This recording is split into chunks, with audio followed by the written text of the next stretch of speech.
자, 새해가 되면 다들 새로운 계획 세우시잖아요. 네네, 그렇죠. 그런 것처럼 우리 투자 포트폴리오도 한번 새롭게 들여다볼 때가 된 것 같아요. 요즘 시장이 좀처럼 힘을 못 쓰면서 다들 고민 많으실 텐데 오히려 이럴 때 있잖아요. 그렇죠. 남들이 주목하지 않는 곳에서 진짜 기회가 보이기도 하더라고요. 맞아요. 모두가 막 환호할 때는 좋은 걸 고르기가 더 어렵죠. 오히려 시장이 살짝 이렇게 차가워졌을 때 차분하게 들여다보면 단단한 내실을 가진 기업들이 눈에 들어오기 시작합니다. 뭐랄까, 거치장보다는 본질을 볼 수 있는 시기랄까요? 바로 그겁니다. 그래서 오늘은 각자 완전히 다른 방식으로 자신만의 성을 쌓고 있는 새 기업의 이야기를 좀 깊게 나눠볼까 해요. 현재 주가만 보면 고개를 갸우뚱할 수도 있지만 그 안에 숨겨진 진짜 성장 동력이 뭔지, 네. 그리고 지금 이 시점이 왜 흥미로운지 같이 한번 파헤쳐 보시죠. 자, 첫 번째 이야기부터 시작해 볼까요? 첫 번째 기업은 추이인데요. 사실 이커머스 시장은 아마존이라는 이건 뭐 절대 강자가 버티고 있잖아요. 네, 그렇죠. 웬만해선 살아남기 힘든 곳인데 추이는 반려동물이라는 딱 한 오물만 파서 아주 독보적인 위치를 차지했어요. 정말 흥미로운 사례 같아요. 네, 온라인 패스트워크의 아마존이라고 할 수 있죠. 연간 매출이 126억 달러에 달할 정도로 규모도 엄청나고요. 126억 달러? 사료나 간식은 기본이고 심지어 동물병원에서 처방받는 약까지 집으로 배송해 주니까 반려인들한텐 거의 뭐 필수 앱이 됐어요. 그런데 추이의 사업 모델을 이렇게 뜯어보면 다른 이커머스 기업들이랑은 좀 근본적으로 다른 아주 강력한 무기가 숨어 있다고 하더라고요. 그게 뭔가요? 네, 바로 그게 이 회사의 핵심입니다. 추이 전체 매출의 무려 84%가 자동 배송, 그러니까 정기 구독 서비스에서 나와요. 84%요? 잠깐만요. 그게 그렇게 높은 수치였군요. 저도 몇 가지 구독 서비스를 쓰긴 하지만 한 회사의 매출 대부분이 구독에서 나온다는 건 정말 대단한데요? 그렇죠. 어떻게 이게 가능한 거죠? 바로 반려동물이라는 그 특수성 덕분이죠. 아, 사람은 오늘 이 커피 마셨다가 내일은 저 주스를 마실 수 있잖아요. 근데 강아지나 고양이들은 한번 먹기 시작한 사료를 잘 바꾸지 않아요. 건강 문제도 있고요. 맞아요. 그러다 보니까 고객들이 한번 자동 배송을 신청하면 그걸 취소할 일이 거의 없는 거예요. 아하, 그렇군요. 매달 잊어버릴 걱정 없이 사료가 알아서 오니까 편하기도 하고 반려동물의 습성 자체가 아주 강력한 잠금 효과, 락인 효과를 만들어내는 거네요. 바로 그겁니다. 기업 입장에서는 이게 얼마나 큰 장점인지 몰라요. 다음 달, 그리고 그 다음 분기 매출이 거의 정확하게 예측이 되거든요. 와, 이런 예측 가능성은 사업을 안정적으로 운영하는데 엄청난 힘이 됩니다. 이게 바로 투자자들이 말하는 강력한 해자, 모트가 되는 거죠. 해자요? 그 성주위를 둘러싼 강 말씀이시죠? 네, 맞아요. 경쟁자들이 쉽게 침범하지 못하게 만드는 그 기업만이 가진 깊고 넓은 강 같은 그런 경쟁 우위를 뜻하는 말이죠. 아, 추이의 구독 모델이 바로 그런 역할을 하는 거예요.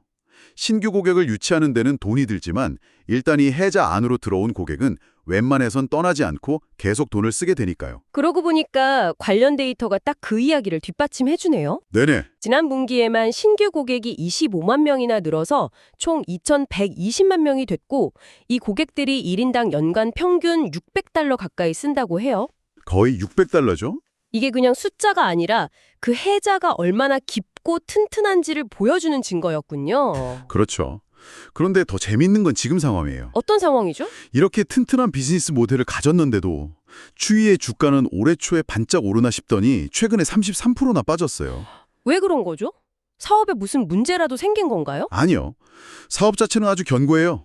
고객 수도 계속 늘고 있고 구독 모델은 더 강력해지고 있죠. 그런데 왜? 제 생각엔 시장이 단기적으로 성장률이 폭발적이지 않다는 점에 좀 실망한 것 같아요.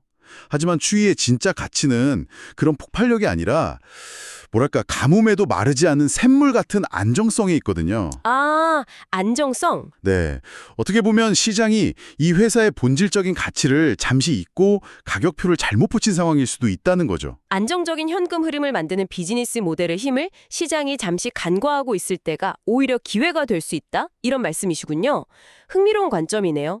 추이처럼 안정적인 현금 흐름을 만드는 것도 하나의 방법이지만 정반대로 엄청난 리스크를 감수하고 미래 기술의 모든 것을 건 회사도 있잖아요. 네, 있죠.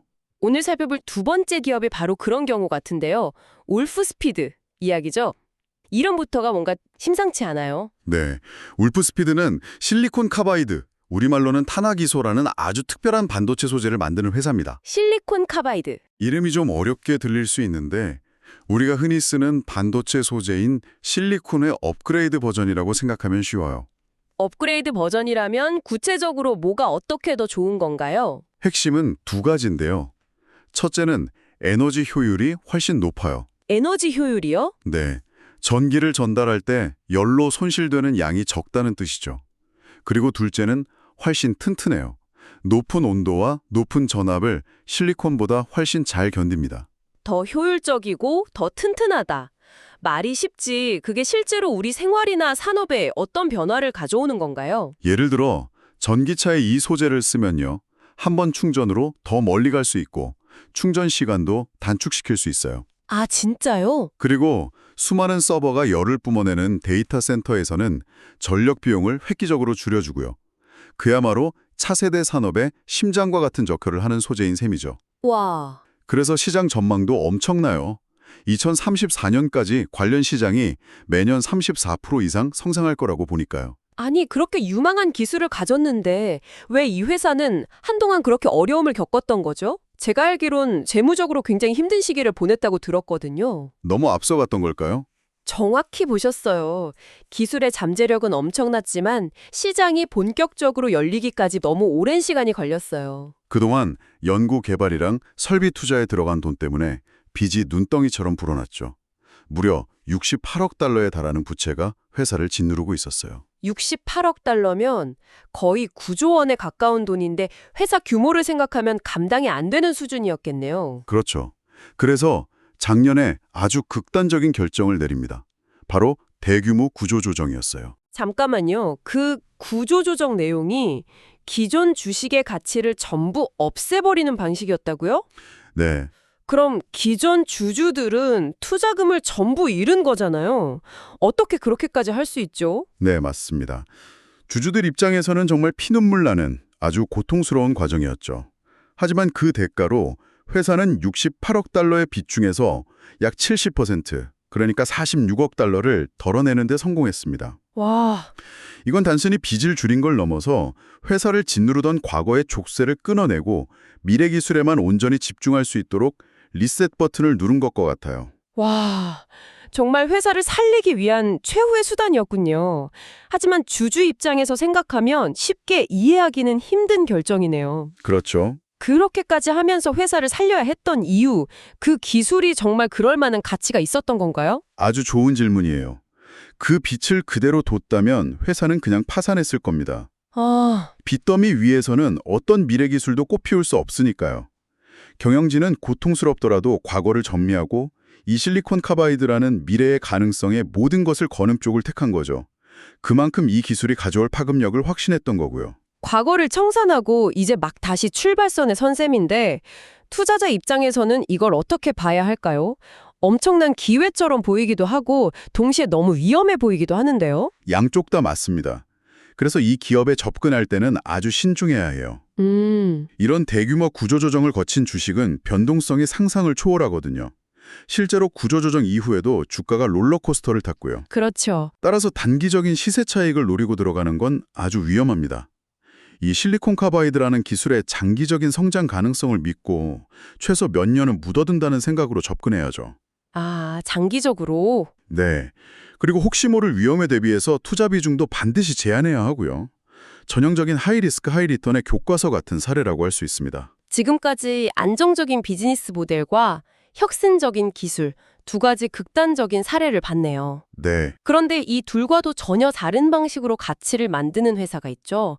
바로 사람과 문화로 승부하는 곳이요. 아, 그렇죠. 마지막으로 이야기해볼 더치브로스가 딱 그런 곳 같아요. 네, 커피 체인이라고 하면 다들 스타벅스를 떠올리지만 더치브로스는 스타벅스와는 정반대의 길을 가는 아주 재미있는 회사입니다. 정반대요. 일단 매장부터 다르죠. 대부분이 앉을 자리도 없는 드라이브 스루 키오스크 형태예요. 규모도 이제 막 1000개를 넘어서 스타벅스에 비하면 아직 애기 수준이고요. 저도 가끔 지나가다 보면 느끼는 건데 거기는 분위기가 좀 남다른 것 같아요. 어떤 직원들이 정말 즐겁게 일하는 느낌이랄까? 손님들한테 말도 많이 걸고요. 직원들을 브로이스타라고 부른다면서요. 맞아요. 브라더와 바리스타의 합성어인데 이름처럼 고객을 그냥 손님이 아니라 친구나 가족처럼 대하는 문화가 회사의 핵심 정체성입니다. 커피를 파는 곳이 아니라 긍정적인 에너지와 인간적인 관계를 파는 곳이라고 스스로를 정의하죠. 그런 문화를 보여주는 유명한 일화가 있다고요? 네, 2019년에 있었던 일인데요. 한 브로이스타가 갑자기 학비 때문에 어려움을 겪게 됐다는 소식이 알려졌어요. 아, 그러자 동료 브로스타들이 자발적으로 돈을 모으기 시작해서 6,000달러가 넘는 돈을 모아서 전달해줬다고 합니다. 와, 회사가 시켜서 한 일이 아니에요. 그냥 동료의 어려움을 보고 마음이 움직여서 한 일이죠. 와, 진짜 감동적이네요. 그런 일이 가능한 회사라니. 근데 네, 솔직히 이런 생각이 들기도 해요. 이런 착한 이야기, 따뜻한 문화가 과연 정말 돈이 될까? 비즈니스 세계는 냉정하잖아요. 그냥 좋은 이미지로만 끝나는 건 아닐까요? 아주 현실적이고 중요한 질문입니다. 그리고 결론부터 말하면 돈이 됩니다. 아, 정말요? 그것도 아주 강력한 성장 동력이 되죠. 생각해보세요. 요즘 소비자들은 단순히 제품의 품질만 보지 않아요. 그렇죠. 내가 돈을 쓰는 이 기업이 어떤 가치를 추구하는지, 직원들을 어떻게 대하는지를 점점 더 중요하게 생각하거든요. 더치브로스의 문화는 바로 그런 현대 소비자들의 기대를 정확히 충족시켜주는 거죠. 아, 그러니까 단순히 커피 맛으로 스타벅스랑 경쟁하는 게 아니라 우리는 이런 가치를 믿는 공동체야. 너도 동참할래? 라고 말하면서 아예 다른 팬덤을 만들고 있다는 거군요. 정확합니다. 그 진정성이 강력한 브랜드 충성도로 이어지는 거예요. 하지만 투자 관점에서 진짜 주목해야 할 이유는 따로 있습니다. 뭔데요? 바로 이 회사가 가진 구체적이고 야심찬 성장 계획이에요. 성장 계획이요? 네.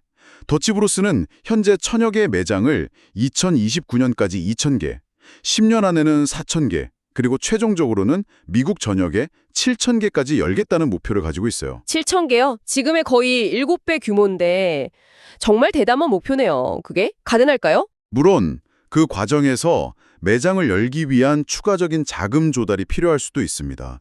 하지만 중요한 건 이 회사는 이미 새로운 자금을 조달해서 성공적으로 매장을 늘리고 수익을 내본 성공 공식을 가지고 있다는 점이에요.